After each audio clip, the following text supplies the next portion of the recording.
Sheriff, in an earlier interview, you mentioned how law enforcement will no longer be able to do things such as stop and frisk. What is stop and frisk, and why is this important? Well, the stop and frisk is based on a 1969 United States Supreme Court decision that recognized the officer's ability to stop people based on a reasonable suspicion, requiring specific articulable facts based on the totality of the circumstances and the officer's experience to believe criminal activity may be afoot.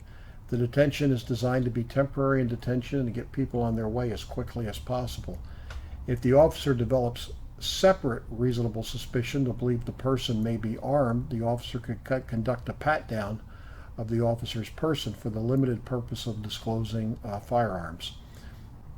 Now the law has changed dramatically, and it requires a much higher legal standard, probable cause. So that's what we need to arrest someone, is probable cause.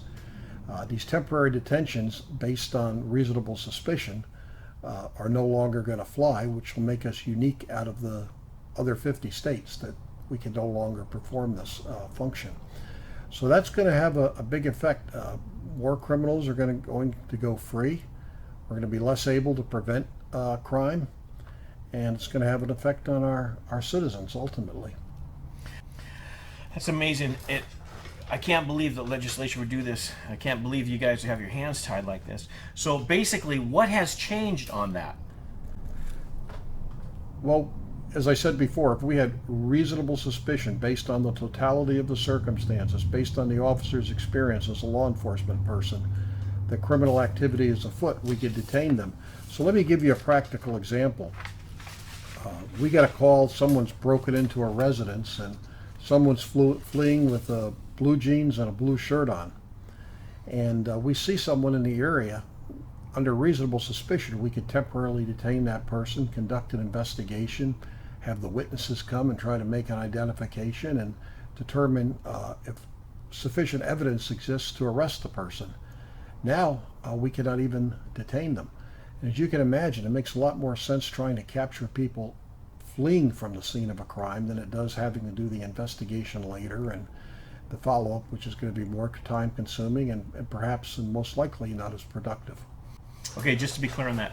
Somebody breaks into my home, they do something, I call and say, hey, the guy just did this, he's take off, he's got a red shirt, blue jeans, and he's running down the street, east on whatever street.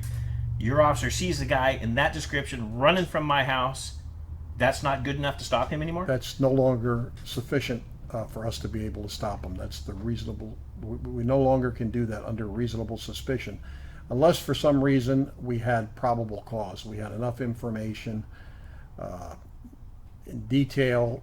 We may have some bare bones probable cause to detain them, but in most cases that's not going to be the case. But the average person panicking under 911 call says he's got a red shirt, blue jeans, he took off north on Sunset, whatever.